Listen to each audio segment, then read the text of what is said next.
Today marks a turning point in history, the moment Africa reclaims its destiny by welcoming home its sons and daughters from across the ocean. I address you not as a politician seeking approval, but as a warrior who has witnessed Africa's dignity challenged for too long. The period of waiting has concluded. Our people face coordinated assaults on economic, cultural, and political fronts. While those opposing black advancement operate with ruthless efficiency, Africa's children remain separated by vast waters. But I will not observe this pattern continue any longer. For generations, Africa has been treated as territory for external powers to plunder. For generations, African descendants abroad have been told they possess no claim to the continent that gave them life. And for generations, those benefiting from our fragmentation have celebrated while we endure suffering in isolation. Therefore, today I announce something the global powers are unprepared to face. The African diaspora will no longer be excluded from Africa's unfolding story. Burkina Faso will welcome you, and I will personally guarantee your ability to invest, create, and determine the future of this land. This is not aid. This is not empty gesture. This is deliberate plan, a plan for survival, for self-determination, for worldwide black influence. Without economic unity, we face political extinction. The hour has arrived, and I plan to make history alongside you. I speak with intense purpose because I understand what occurs behind the closed doors of international authority. I know about the gatherings in distant capitals where Africa is analyzed, partitioned, and assigned without African representation. I recognize the methods employed to choke our economies, undermine our nation, and compromise our leadership. I have observed foreign militaries operate covertly while claiming to provide security. I have watched our natural treasures become negotiation tools for external forces pretending friendship.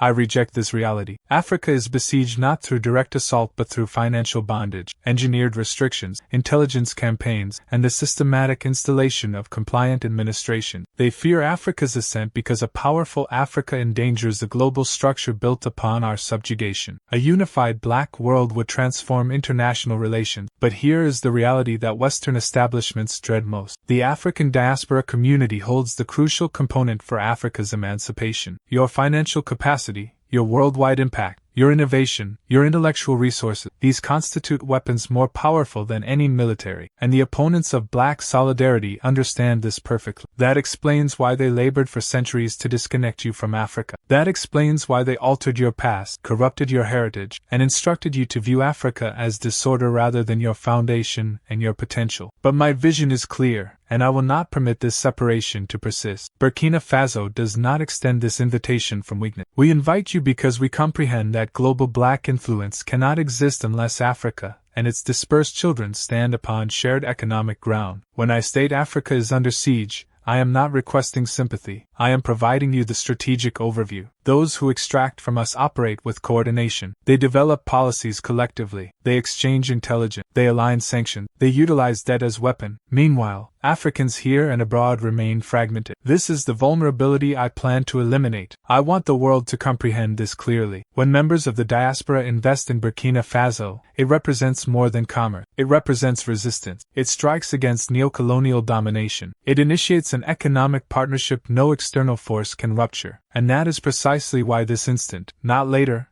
not eventually, represents the time to act. Some may question why I choose to address the diaspora directly rather than Europe, Asia, or the traditional institutions financing African projects. My response is straightforward. I have greater faith in you than in them. When I observe the diaspora, I see people who endured history's most brutal atrocities yet refused disappearance. I see people stripped of tongue, territory, and tradition who reconstructed themselves into a global phenomenon. I see Africa's descendants who transformed suffering into excellence across science, arts, governance, music, enterprise, sports, innovation, and worldwide culture. Why would I not summon you to assist Africa's reconstruction? You owe nothing to the systems that oppressed you, and Africa owes nothing to the powers that exploited it, but we owe everything to each other. The diaspora has been deliberately kept distant from Africa. For generations you've heard Africa described as hopeless, a place of starvation, conflict, dishonesty, and despair, that you had no purpose returning, that the continent represented a failed endeavor. Meanwhile, those same critics hurried behind sealed doors to sign multi-billion-dollar agreements for African petroleum, minerals, territories, cobalt, and uranium. If Africa held such little value, why did they struggle so intensely to keep you away? because they understood that if the diaspora returned intellectually, financially, politically, their grip on Africa would disintegrate. I recognize what you might be thinking. I have American concerns. I face my own battles there. Yes, you do, and they are genuine, difficult, and profound. But comprehend this: your freedom in America connects directly to Africa's liberation. When Africa stands strong, the global approach toward black people transforms everywhere. When Africa becomes influential, every black individual worldwide gains respect, advantage, and honor. I am calling the diaspora directly because you have represented the absent element in Africa's planning. African governments discuss diaspora involvement, but few demonstrate willingness to challenge the world order to achieve it. I am prepared to dismantle outdated structures, eliminate corrupt intermediaries, establish new frameworks, and confront external pressure, because I know that Africa's future depends on reconnecting with you. I am not seeking financiers. I am summoning family members who understand our tomorrow must be constructed together. When I speak of investing in Burkina Faso, I do not mean purchasing property without understanding or pursuing profit without principle. I do not speak of appropriation. I speak of establishing a new paradigm the rest of Africa can emulate, a model of diaspora-led progress. What does this resemble? It means creating the first African nation where diaspora members can participate fully in farming, mineral collectives, sustainable power networks, digital enterprises, infrastructure, learning initiatives, community financial institutions, and industrial production. It means developing shared ownership frameworks between residents and diaspora participants so no external force can control or overpower us. It means applying your understanding of markets, technology, business planning, and creative sectors to elevate our people, not through handouts, but through mutual possibility. Your presence in Burkina Faso will communicate something significant to the world. Africa no longer belongs to outsiders. It belongs to its people. Some will inquire, doesn't this involve risk? Certainly it does. But you understand what carries greater risk? Continuing to permit Europe, America, and global corporations to determine Africa's future while Africans watch from the sidelines of their own fate. The genuine peril is silent. The genuine peril is delay. The genuine peril is believing Africa represents someone else's territory. Burkina Faso stands ready to rewrite this narrative. Envision thousands of diaspora members participating directly in solar installations powering entire Sahel region. Imagine diaspora technicians constructing water treatment facilities in the north. Visualize diaspora business leaders guiding agricultural collectives that nourish the nation. Picture technology ventures built collaboratively by young people from Chicago and Ouagadougou. This represents not fantasy. It is already commencing. We are establishing special investment zones for diaspora citizens, accessible entry initiatives for diaspora entrepreneurs, expedited residency pathways, joint educational partnerships, state-protected commercial areas free from external exploitation, security measures ensuring investments remain sovereign and protected. When you invest in Burkina Faso, you are not merely entering a market, you are entering history. And history will recall who stood with Africa when the world attempted to silence us. I must speak truthfully. This journey will not be simple. Each time Africa attempts to rise, someone tries to force it down. And each time the diaspora attempts to reconnect, someone intervenes to disrupt, threaten, or deceive. Foreign powers do not fear African government. They fear global black unity. They fear an Africa linked to its diaspora because they know it would redefine international power dynamic. They know it would terminate their monopoly on African resources. They know it would break their control over global narratives. They know it would prevent them from using Africa as leverage in world politics. And that explains why they will oppose your arrival here. They will label me radical. They will label you misguided. They will claim Burkina Faso represents instability. They will magnify every difficulty and minimize every achievement. They will employ their media to frighten you. They will utilize their research institutions to dissuade you. They will pressure administrations to obstruct you because they comprehend what many of us have forgotten. Economic unity translates to political power. They do not fear Africa as geography. They fear Africa as worldwide community. And that is exactly what I intend to construct. You are entering a battlefield not of weapons but of persuasion, not of combatants but of stories, not of armor but of financial authority. The struggle for black liberation occurs within banking networks, trade deals, currency control, resource agreements, media portrayal, diplomatic partnerships, technological supremacy, education system, cultural expression. Africa cannot win this struggle alone. The diaspora cannot win it alone. But united with your economic strength and our natural wealth, with your global reach and our strategic location, with your creativity and our endurance, we can build a force no empire can contain. This explains why I am calling you boldly and directly. Because if you do not come now,